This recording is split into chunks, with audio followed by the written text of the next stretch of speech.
Many years ago, I had a dream about opening a club which would only open its doors between the months of October and April. A warm, welcoming place with roaring log fires and cozy nooks where you could sit with your friends and chat about things that interest you. Well, I couldn't even begin to afford to open a club, so the dream died. But its passing is commemorated by this podcast, presenting, for the winter months, a series of cozy chats with friends old and new on topics of interest. Welcome to the October Club.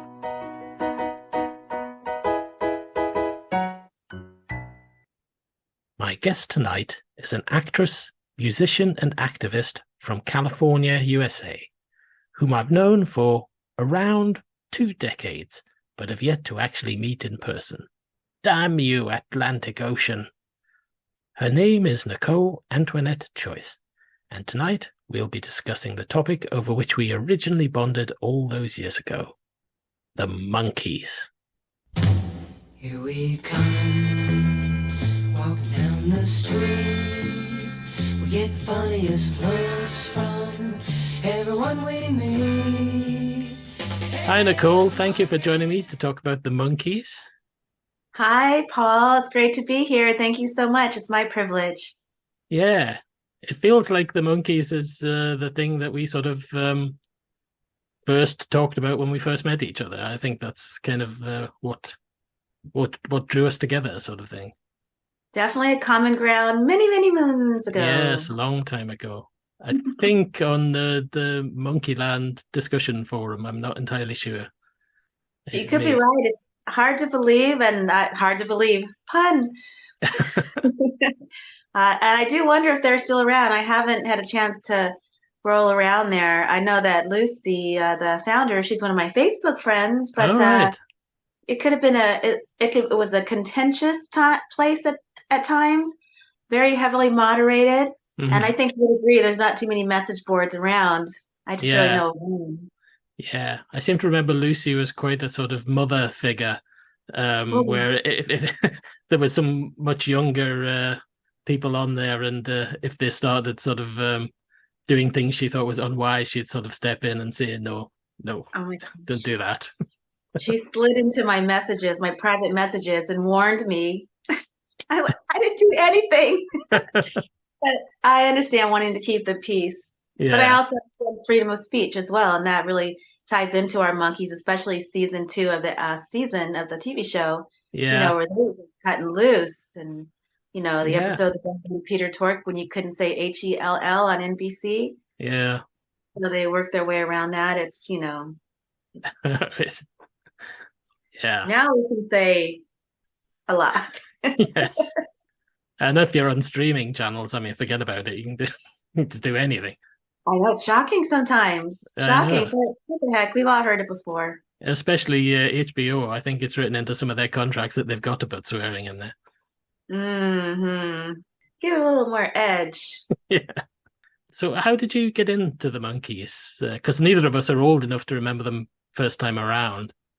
Not this lifetime anyway. No, not this lifetime anyway. I caught on to them around the second wave of the MTV resurgence in the late 80s.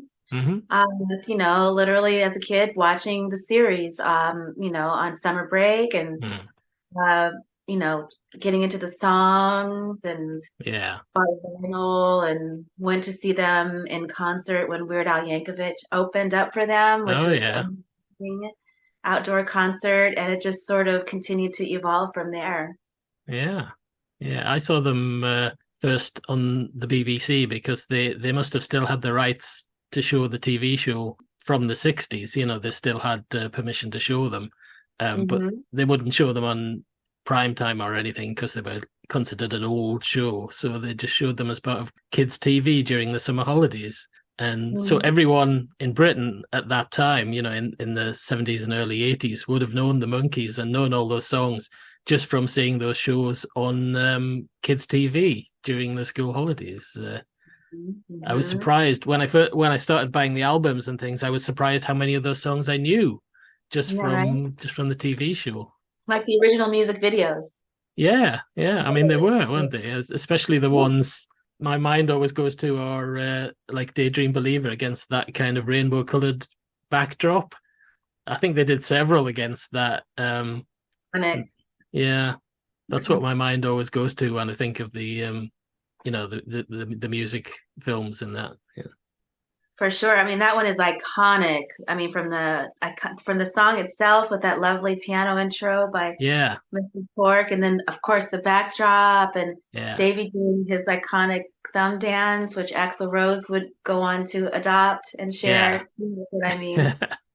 Now, so of course the Monkees were created, manufactured, Yeah, yeah. in response to the massive success of the Beatles. But the Hmm. Beatles had a TV show, but it was animated, right? Yeah, yeah. So I I think that, vaguely remember I was seeing something on the internet recently. They were saying that they were never shown in the UK, and I was thinking, oh, they were because I remember seeing those as a child, mm, quite a young child, but I do remember seeing them um, mm, because they were laughed at a bit in this country because the accents on there are pretty awful to a British ear. oh, The Liverpudlian accents on the Beatles cartoon are a bit they're a bit bad. so the Beatles didn't do the VO for their animated. No, for the they didn't do that or Yellow Submarine. Although for Yellow Submarine they did actually get actors from Liverpool to do it, so that sounded a bit better. Yeah. Oh gosh, yeah. I mean, you shouldn't have to be from Liverpool to learn the Liverpudlian accent, but it takes work. You know, you have Yeah, to put in the work for it. So I yeah, think that the Monkees can still stand claim to being the originators of music videos because there's this live action, yeah, those yeah, moments, and plus, of course, Papa Nez went on to give birth essentially to MTV. So the Monkees yeah. created music videos. Video Ranch, wasn't it? Was Video Ranch the sort of Mm-hmm. precursor to MTV? Yeah, Yeah, yeah. Pacific Arts was his original like video when things were still on like VHS and stuff. yeah. And then Video Ranch is when I think he went into a space of more of a cyberspace. Oh, right. Yeah.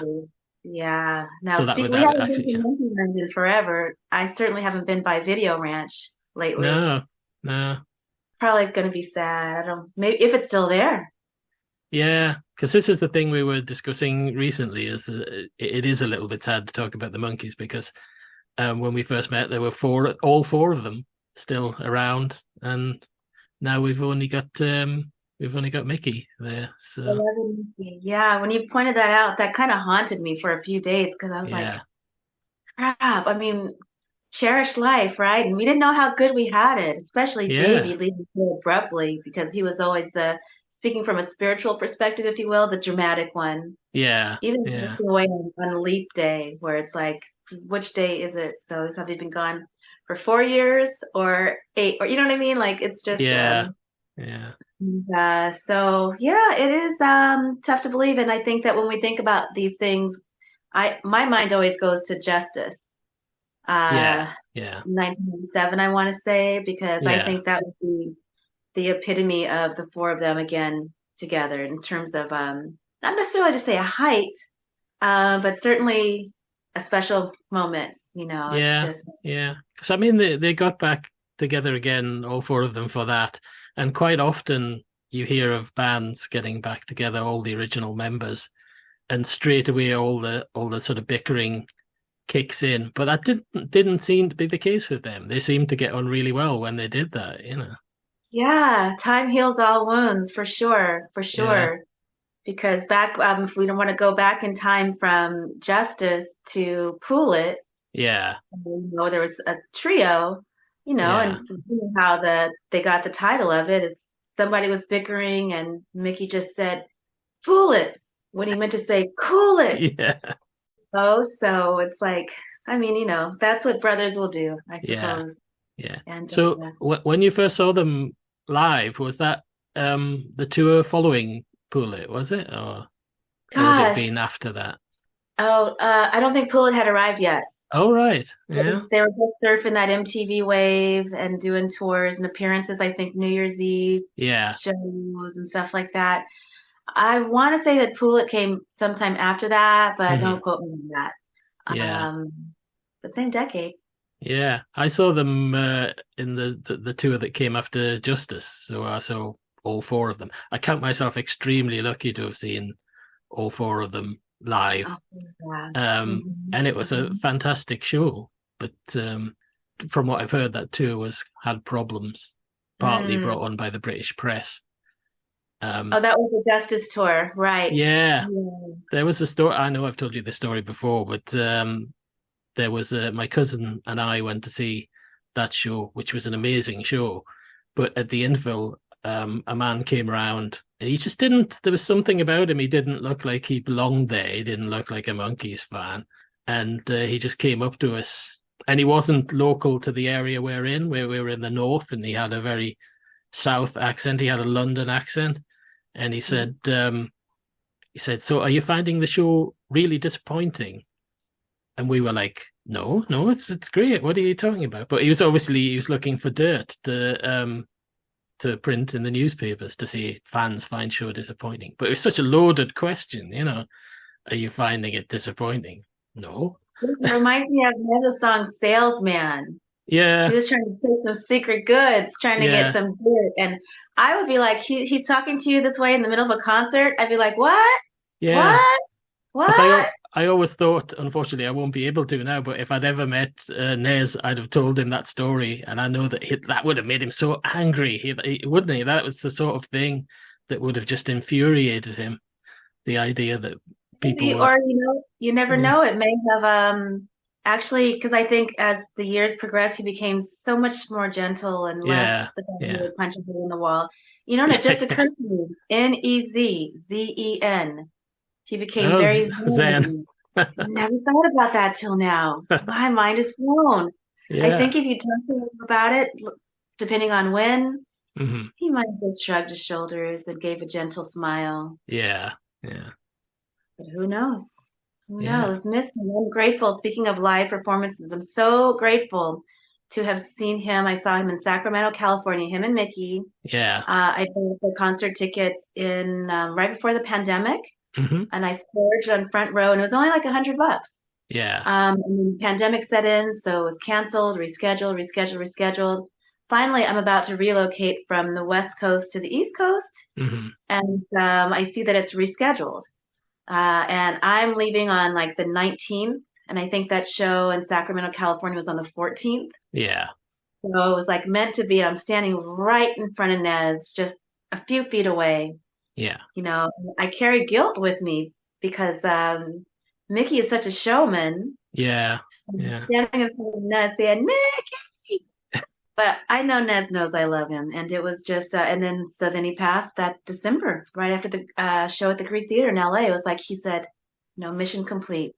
Yeah. You know, and they say, according to some beliefs, that if someone passes around the time of their birthday, which he did, All that's a right. full circle. Mission complete. And I think it was time. I mean, I guess he was ready. Yeah. You I mean, he know, achieved such a, I mean, I don't want to put down the other three, but he achieved such a lot in his life, and not just, a musician, but a businessman, a film producer, all these different things that he did. Okay, so Mickey's so on the road. Have you seen him? Or are you going to go see him? He's all over the place still. yeah, I keep seeing I keep getting alerts up on Facebook for tours. I haven't seen him doing much over this neck of the woods. Um, True. but I'll keep an eye out for it. Yeah.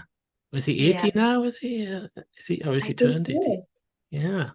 I know his birthday is my half birthday, Yeah. March 8th, 42, I want to say. But I know Mm. that when he had to cancel some shows recently, he said, I had to, I want to let you guys know I'm okay. Yeah. Um, I had to tell myself I'm 80, not 30. Yeah. Yeah. I'm sure he will come back to the UK because I mean he lived here at one time. Long After time. after the Monkees, when I was a kid, he lived in this country because he was a TV producer on a couple of shows. He did a Yeah. TV show called Metal Mickey. I don't know if that ever made it to the Oh States. gosh, I haven't heard about that in so long. Yeah, Yes. He had family over there. His girls are from there yeah, and yeah. little wires. So yeah.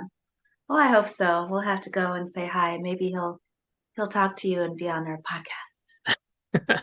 Oh, that would be fantastic. That would be fun. Yeah, so of the albums, what would you say are your favorites? Ooh, let's see. My gosh.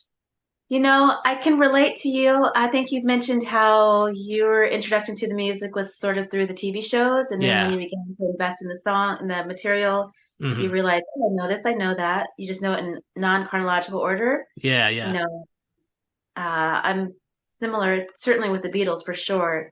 So, I mean, I would have to go. I think that um, my introduction to the Monkees was the same way, songs through the TV show.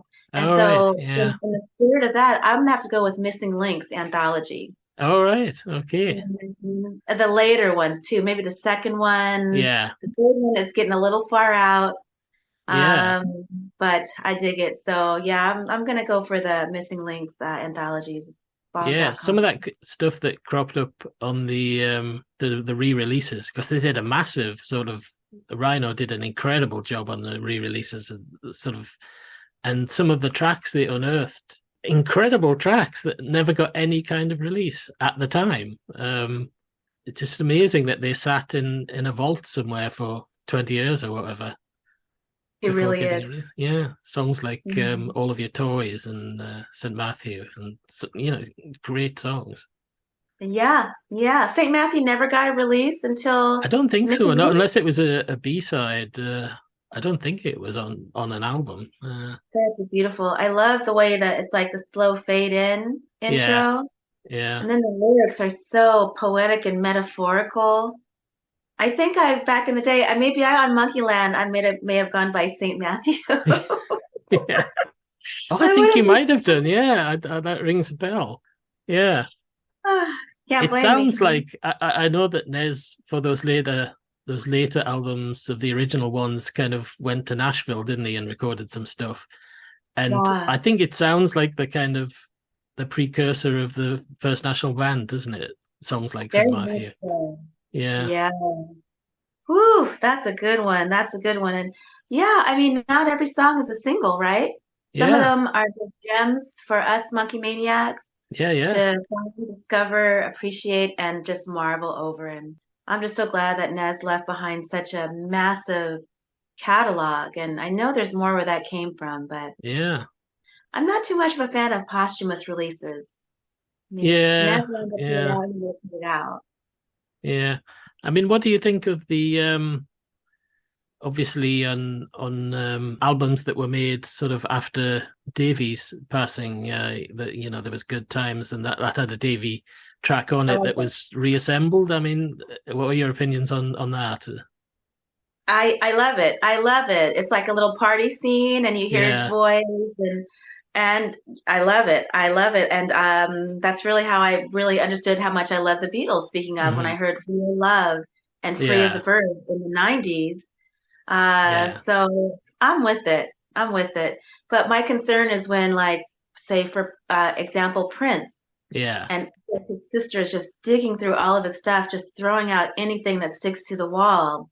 No, but if it's tastefully done and artistically done, it's great to hear. I mean, Good Times it's a really, really great record. Oh yeah.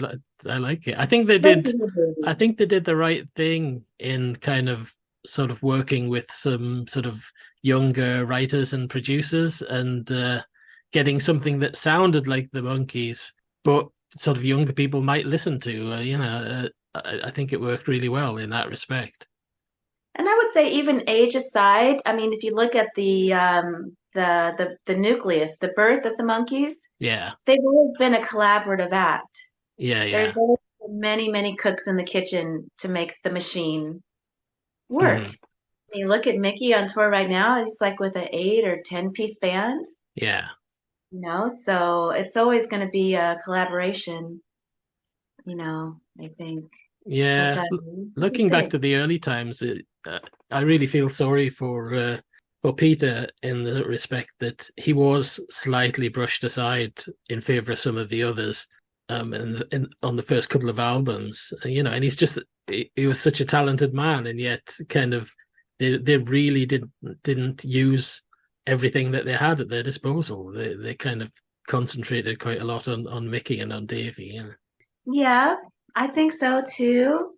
I think through the years, Peter really developed his vocal abilities. And Hmm. I know for a fact that man loved to sing. Yeah, So I think it's a matter of things that the more we do it, the better we get. yeah, So some of his early offerings that the label allowed us, Your Auntie Griselda, yeah, not one of my favorite songs. yeah. But through the It's like time, they were kind of pushing him at that time as the comedy as the Ringo, really, wasn't it? They were giving him the kind of the silly song on the album when really he was worth a lot more than that. yeah, yeah. And I can also say that maybe I almost feel like he's almost the George Harrison, the dark horse. Yeah, yeah, They're both into their spirituality. And George also had to fight to like, can I get one song? You know what I yeah, mean? One song. So it can be a blessing and a challenge when you have megastars. I mean, Mickey can sing notes that only dogs could hear. yeah, You know what I mean? And Davy was, I think, the Paul, the cute yeah, one. But everyone found their place, and no other like if it had been Stephen Stills instead of Peter, no, yeah, it would have been a whole different thing. And much love to Stephen Stills, but I think it was just a perfect storm where everything came together in a beautiful way yeah, to make magic memories for sure. yeah. I think they settled into a kind of style where they knew their limitations in a sense, or what they were capable of. So you had um, Mike and Peter who knew they could write songs, so they wanted to write their own stuff, which they were really good at. And then you had sort of Mickey who knew he could write, with someone else, so he kind of did it like that. And then you had Davy who didn't really write that much because he was quite happy to just do the vocals. He was quite happy to be that. Um, and they kind of found their place, didn't they? I think. For sure, for sure. I mean, I think in Mickey's book, they made a monkey out of me. I think he made Yeah, reference to like the one time that Peter and Mike got along is when they realized that they can come together against the machine. And yeah, that's when they began to find a common ground. And, it was like them against the label and fighting for their artistic freedom. For that, I don't know why they didn't click. But I know yeah, that Peter did tell me once, he said, at one time in life, there was one person that I loved more than anybody else in the world, yeah, and that was Cindy Jones. I yeah, mean, I think that the love comes through in the recordings, and you just got to wonder what Mickey might be going through, as the last man standing, the last monkey standing, and it's kind of eerie when you yeah. look at the episode "The Monkey's Paw." Remember where Oh he was yeah, like, yeah, yeah, talking about "Here I come, yeah, hey, I'm a monkey." That came true. So yeah, I think he's doing a good job of carrying on the legacy, but I don't want him to overexert himself. I mean, yeah, not to get into the business, but I know the money is on the tour, on the road. yeah. And so Yeah, the I money, think from the point of view of the producers and from the point of view of the TV show, having two actors and two musicians was both a good thing and a bad thing. It was a good thing in that it was a great sort of creative choice. It made a fantastic creative atmosphere, but a bad thing in the sense that although the actors were going to do what they were told because they were used to the TV industry, the musicians were going to go, no, we're not going to do that. And they were just going to fight against it. especially in season one, Peter and Mike were a little stiff as Yeah, actors. I'm just saying. yeah, And nothing but love, and I get it. I totally get it. But I think by season two, they began to loosen up and grow into their character, which also represented their personality, especially Mike. yeah, yeah, Uh, but yeah, I never thought about it that way. So he had two strict musicians, yeah, and then I think that Davey was all around talent. yeah. He Uh, was like he'd done like stage shows, hadn't he? He was in Oliver and things like that. when he was in school, he said someone told him, I think a choir teacher or someone said, "You're never going to make it. I don't think you should pursue this." Right. And Yeah, he didn't answer or believe yeah, her. it's amazing the number of kind of very famous people, sort of actors and musicians and that, who were told that at one point, It's you're a never, test. you've got no future in this. Yeah, it is a test. If you believe them, well, then I guess they were right. Yeah. Don't believe them, they're wrong. Yes, indeed. Yes, indeed. But I mean, I mean, it's the famous thing that Mickey has said many times that it was like Leonard Nimoy becoming Mr. Spock. They did become a band from being just characters in a TV show. And Mhm. I can't think of, I don't really think of any other particular examples of that where you've had a sort of band in a TV show or a movie that have become a real band, completely become a real band. Yeah. I don't think that's ever happened. Yeah. Yeah. Is that what they call an anomaly? Is that the right Yeah. word? Yeah. I think Yeah. the only one that I can think of that's anywhere close is probably Spinal Tap, but obviously that's a comedy when they are a band, it's a comedy band, yeah. So Right. Yeah. No. yeah. Yes, indeed. Yes, But indeed. yeah, I think they did amazing to be able to do that, to from being a very sort of scripted entity of this band to become an actual band was amazing. Kirshner wasn't counting on that, No, honey. He was no. not planning on that. And in fact, isn't it odd how, well, not odd, but it makes sense given his, what I understand to be his mentality, how he brought the guys, our guys, here's your next song, Sugar, Sugar. Oh We yeah. don't want it. All right, fine. I'll give it to the cartoon, to Yeah. Archie. The Archies, yeah. I mean, It's, because I could hear Mickey singing the lead on that so yeah. easily. Yeah. It very It would much have been sounds great. like it was written for them. Yeah, yes, I could hear it. I can hear it. I can hear Davy in the background. Oh yeah. But they had to say no on principle. And they Yeah. stuck together as unity. And remember, we're talking about the 60s now, Yeah. 1967, where people were really getting together and coming together Hmm. and standing as one. And there's Vietnam War happening that nobody wants, and everybody's wearing their love beads. Yeah. And it was a revolution. So if even one person in the group had said, "No, I'll sing it," there would be no Archies.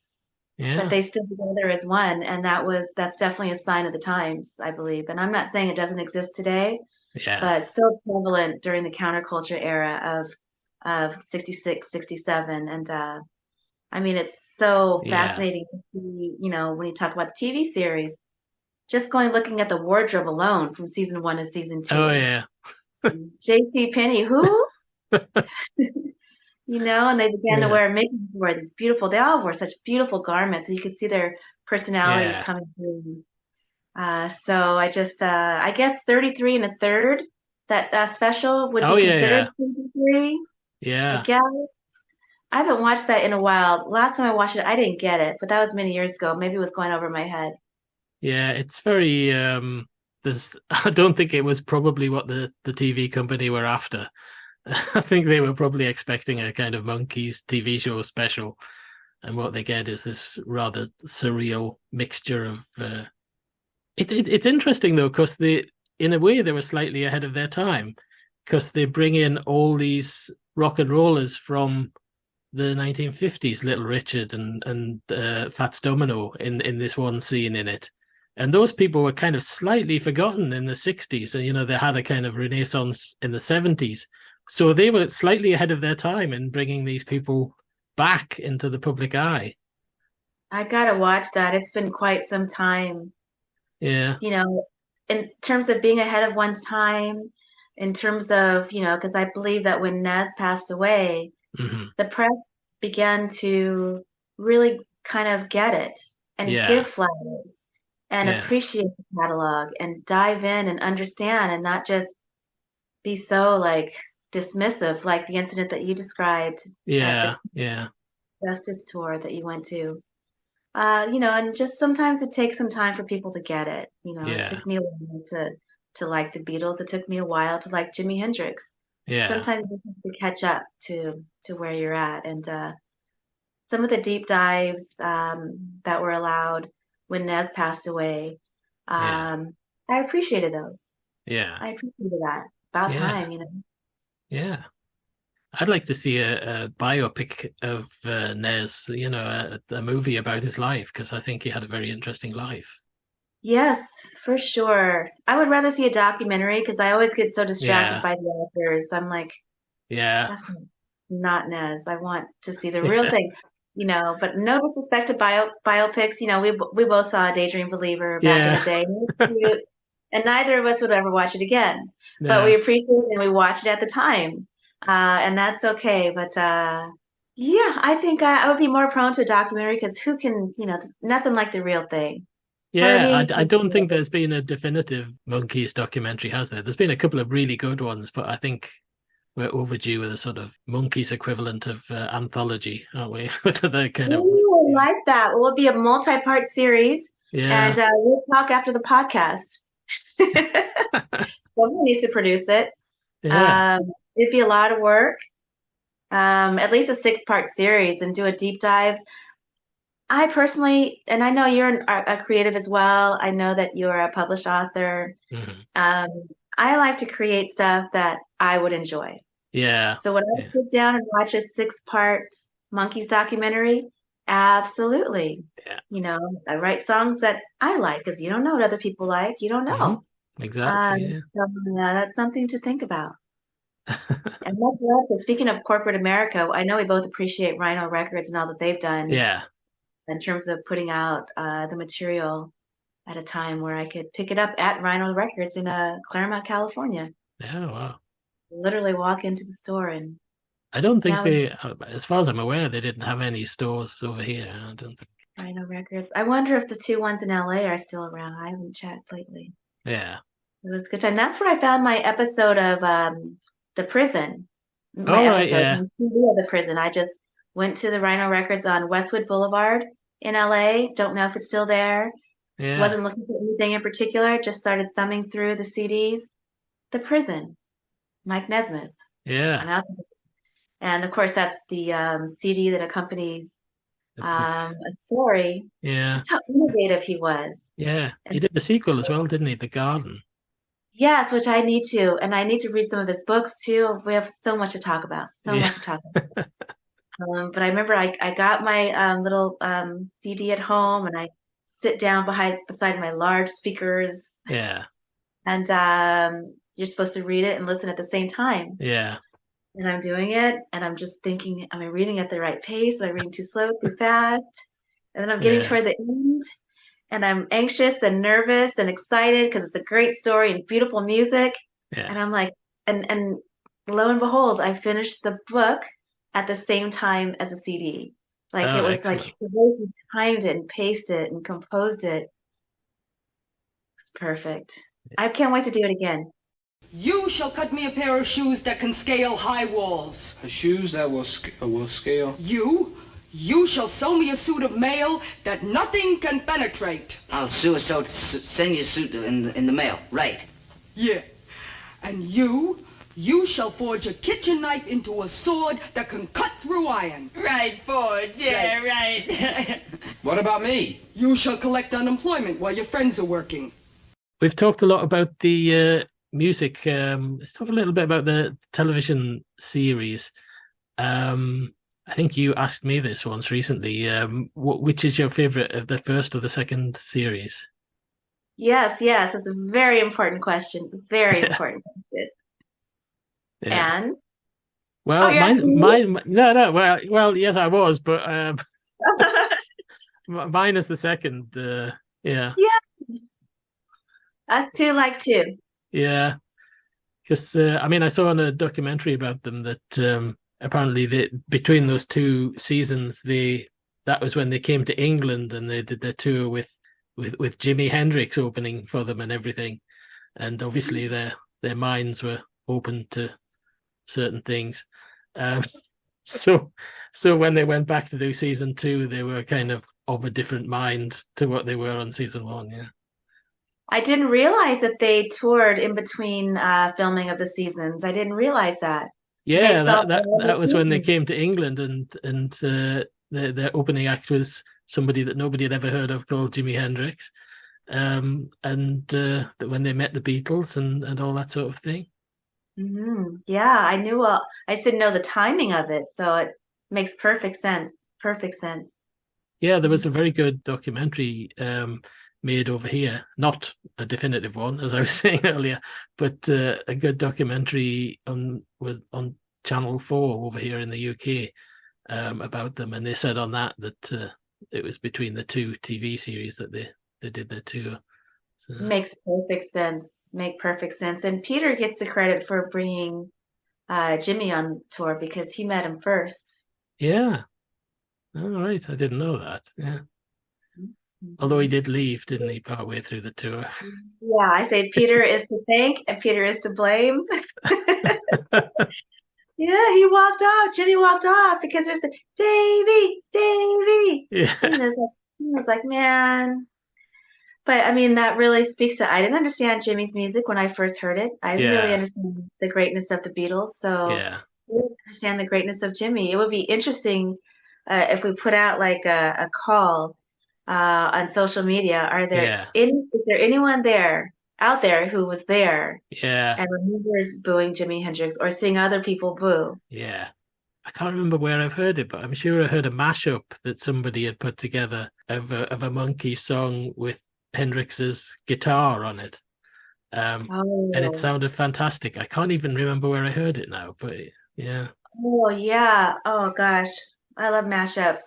If you yeah, think about it, let me know. I would love to hear it. I know that there's Daydream Believer has been mashed up with Paperback Writer, I think. yeah, So yeah, good. So good. yeah. But going back to the TV series, that I think that second season, there's so much more. I mean, I like the first season, but it's very much your standard kind of TV comedy. It's got the music in it, but they basically had sort of the same writers in it who were writing, the Lucy Show and things like that. So it's kind of that type, isn't it? Yeah, I would say, I mean, there's definitely some highlights. There's Yeah, definitely yeah, some of the early, I know you share the same sentiment. There are certain aspects of season one that I do like, but surely season two is when they really let their hair down, especially Mickey. He let his yeah. hair out. Did was Mickey the only one to direct, or did a couple of them direct? I can't remember. Good question. I think Mickey Frodo's Caper. I think he's the only one. Yeah, which was the final episode, wasn't it? It's Yes, that was a swan song. I haven't watched yeah, that. The last time I watched it, I don't think I understood it. But yeah, again, it's been a while, so maybe I've evolved. yeah, Get the far out references. Mickey had quite a lucrative career as a director for sure. yeah. And some of the little the music videos on the end, um, they become more surreal, sort of as the music. I mean, it's no secret that drugs were creeping into it, but those music videos Yes, become I think they were just on weed, but I don't know. I'll just leave it at that. I know that yeah, Peter has been through his aspects of recovery, so there is that. yeah, yeah. But there's some fabulous ones of the little music videos on that. I love the one for it's Daily Nightly, isn't it? Where Oh they're all gosh. sort of sitting around in these big white chunky knit sweaters, and Looking gorgeous. And there's Ned standing there like the Godfather, yeah, like a statue. And he wrote that one. yeah, and, Such a that, good and that's one. got the Moog synthesizer on it, which they were the Yes, first commercial band to use a Moog synthesizer before the Beatles, before anyone. Yeah, amazing, amazing. And I'm so glad you thought of Daily Nightly because I haven't yeah, thought about those after the episode videos in some time. And the only one I could think of was Star Collector, which is yeah. not my favorite song, but they probably did that on the same day because it's the same wardrobe, isn't it? I think so. Same Yeah, yeah, yeah. Daily But Nightly. yeah, from what I've heard about them, Star Collector, they got a professional musician in to play the Moog who knew how to play it. But Daily Mm, Nightly is just Mickey, isn't it? So they're kind of not really knowing how to play the Moog synthesizer, but just making these weird noises, and it's amazing. fantastic. So cool. So cool. Mickey is so innovative. I love Yeah, his story. And they made a monkey out of me where he decided to build a helicopter yeah, and then they finished it and then he couldn't get it out of the house. He built it inside. So he had to take it all apart. Yeah. He didn't think that through, but he still built it. Yeah, I think that shows with the Moog how they were prepared to experiment. You know, they were prepared to go new places. So they weren't Very really, creative individual. yeah. Increasingly, as they went on, they became less of a kind of band in the mold of the Beatles. I don't think they were ever really a band in the mold of the Beatles, were they? Me either. That was just Bob and Bert's concept, right? Is Yeah, that their name? I know throughout Mickey's book, I keep thinking about that book. I have to get a copy and reread it. He yeah. called the Bob Naughty Raffleson. Yeah, B&B. yeah, Yes. So I think that was their idea, yeah, but you yeah. cannot contain creativity. It's gonna Yeah, but grow. even I think when you listen to them now, some of the early stuff, the sound, it's not that Beatlesy. It sounds to me, it sounds a bit more like the Birds because they've got the kind of the sort of banjo sounds in, and it's got a more American sound to it. It doesn't Yeah. sound as British as the Beatles. Yeah, I can't think of one song by the Monkees that reminds me of the Beatles. yeah, yeah.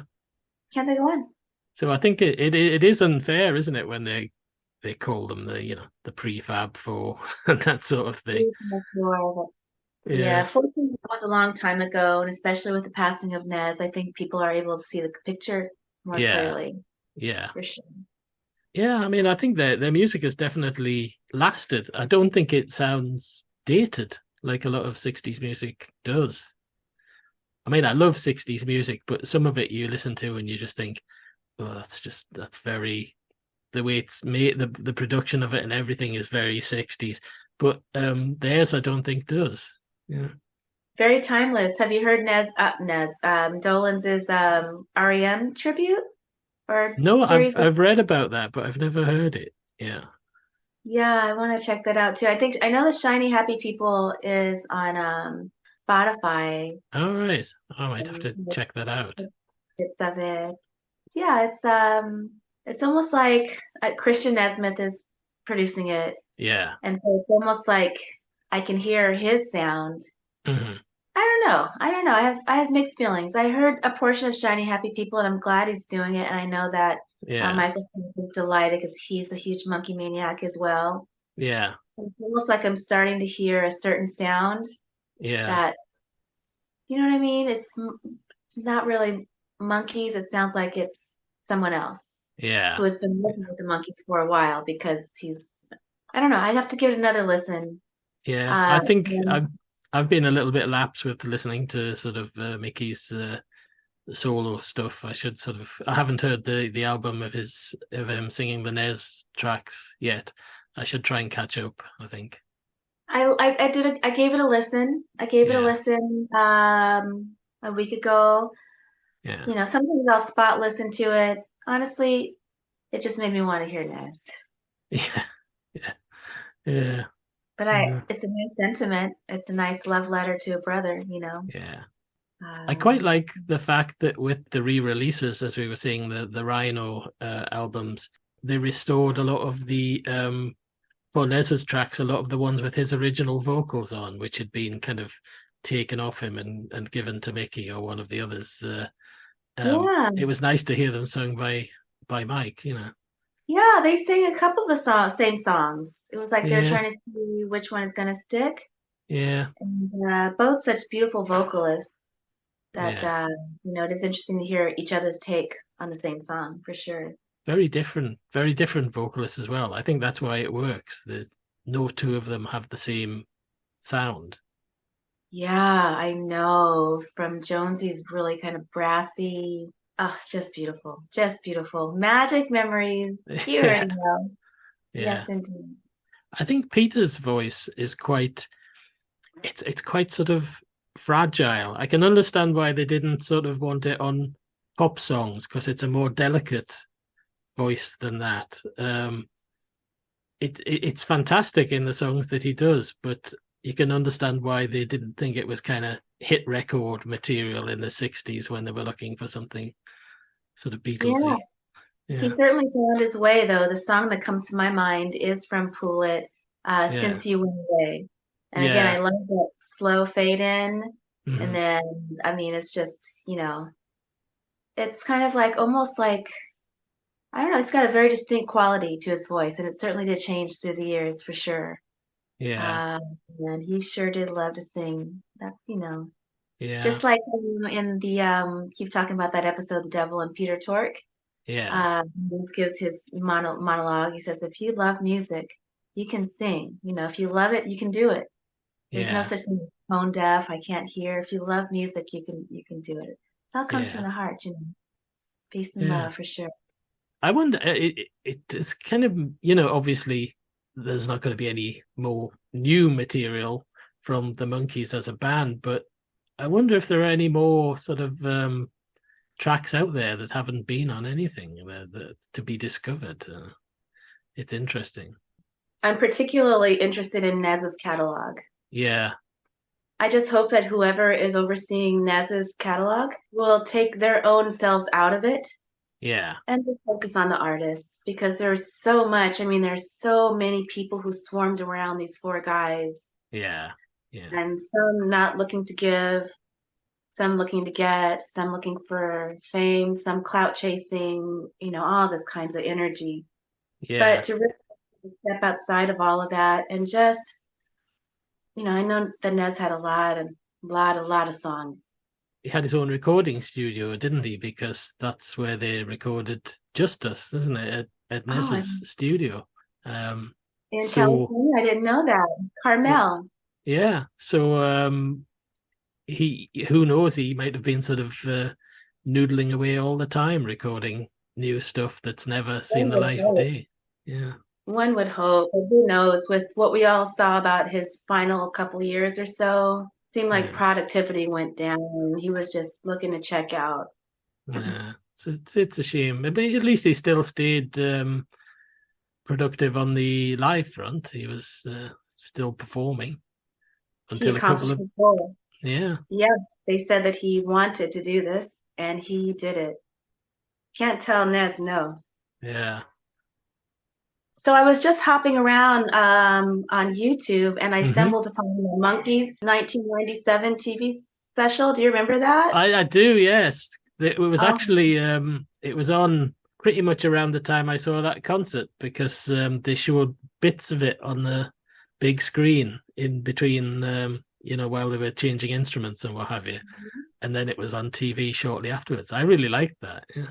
Really good, right? We like that better than, no disrespect to the Daydream Believer film. Yeah. But this was real guys. There's no finding anyone who looks like them or can act like him or emulate him. It was so cute. I mean, it was one of those things where, I mean, sometimes in life, when we remember exactly where we are when it happened, it's not always good news. Yeah. But in this case, I remember exactly where I was, who I was with, which apartment, how I geeked out, and watched it with. And I had a Justice poster that I probably, what would be your word? Requisitioned it? Requisitioned. Yes. This is, I should explain to the listener, this is because I was talking recently about having requisitioned a poster from the arena where I saw the Monkees perform live. And I requisitioned a Justice poster from the preview at the Key Club in LA for Justice. And you still have yours. Mine was requisitioned away somewhere. I don't know. Yeah. Strangely, mine was in a frame. It was behind something else in a frame, and I didn't know I still had it for a while. And then I took the other poster out, and I thought, oh, there's my Monkees poster. And I'd completely forgotten that I had it. Yes, you and your shenanigans with your cousin. Yeah. Just moving around. We haven't talked about, we haven't talked about their movie, Head. Oh, geez. I got to watch that again, too. Went over my... Yeah, Head. Yes. I did go to a screening in LA years ago. Yeah. And it's at it was on Hollywood Boulevard. Yeah. And Mickey and Peter were there to talk about it. It was full, so I think I kind of snuck in at the end during the Q&A. Yeah. At the Egyptian Theater. I don't know if that's what it's still called. and it was like an anniversary. I don't know.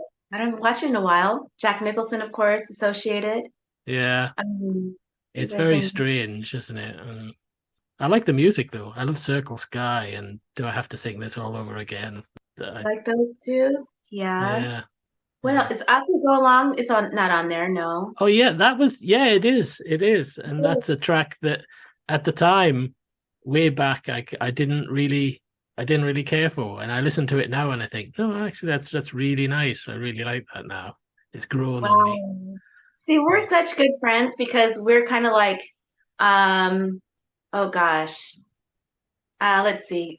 Oh my gosh, the two things I want to say I'm like so basic, like ebony and ivory, yin and yang. Yeah. Because do I have to do this all over again in Circle Sky are really not my faves. Yeah. I think if I had to, if I was forced to pick a Yeah. favorite Monkees song, it would be As We Go Along. I mean, the Yeah. timing is so distinct, and it really reminds me of Sometime in the Morning. Yeah. Mickey's sweet romantic vocals. Yeah. And I think Mickey talks about it. I think I got to get into the books again because I keep thinking about They Made a Monkey Out of Me, and he talked about how challenging it was to sing in that unusual timing. Yeah. Yeah. 5, 6 or something. I don't know. But Yeah, it's when you look ahead though, you can understand why it didn't perform well at the box office because it's really not what people would have expected at that time of the Monkees.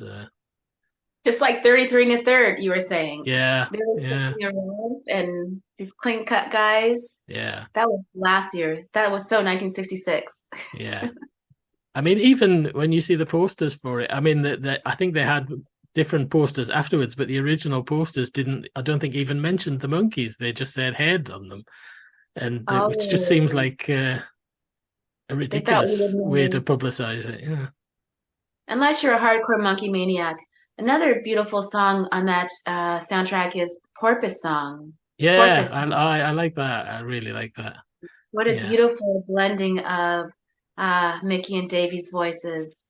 yeah. I like how on some of the live performances they used to combine it with listen to the band and Yes. do a little medley there. I like that. Yeah, Listen to the Band is a great song too. Yeah. So I mean that again that is something though that has stood the test of time, that movie, because it's now there's sort of film students watch it now and study the technique of it. And of Really? course, yeah, of course Bob Raffleson directed it and then sort of went on to do Easy Rider, which obviously is regarded as a classic. So Mhm. yeah. Yeah, and the whole Jack Nicholson of it all is just, the icing on the cake. Yeah.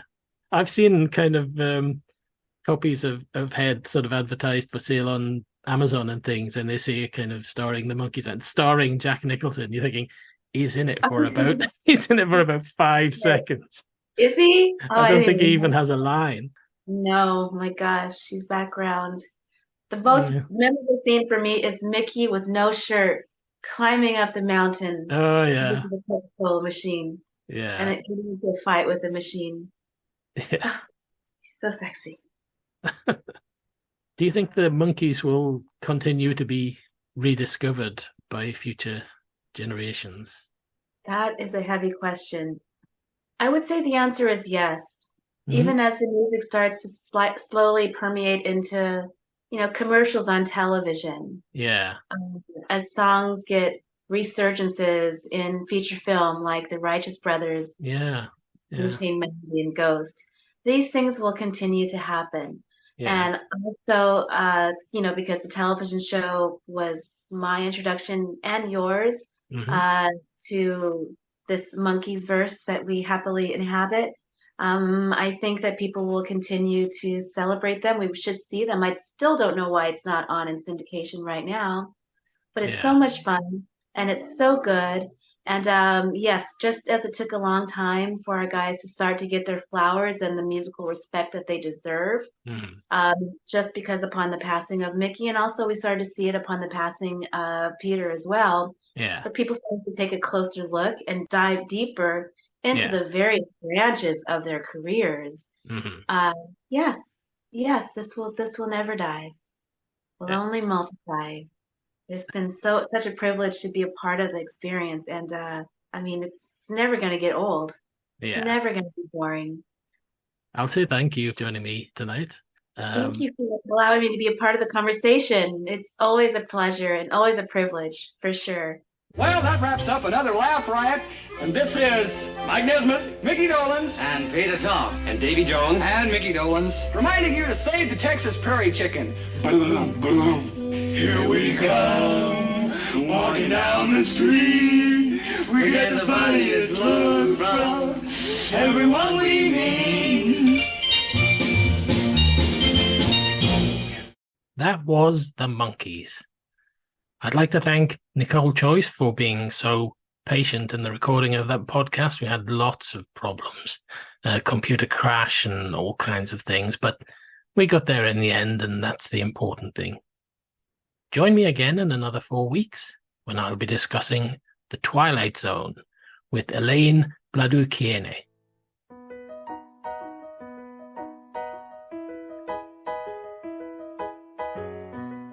You have been listening to The October Club, presented by Paul Ferry, with special guest Nichole Antoinette Choice. I'd like to thank Peter Falconer for providing our music.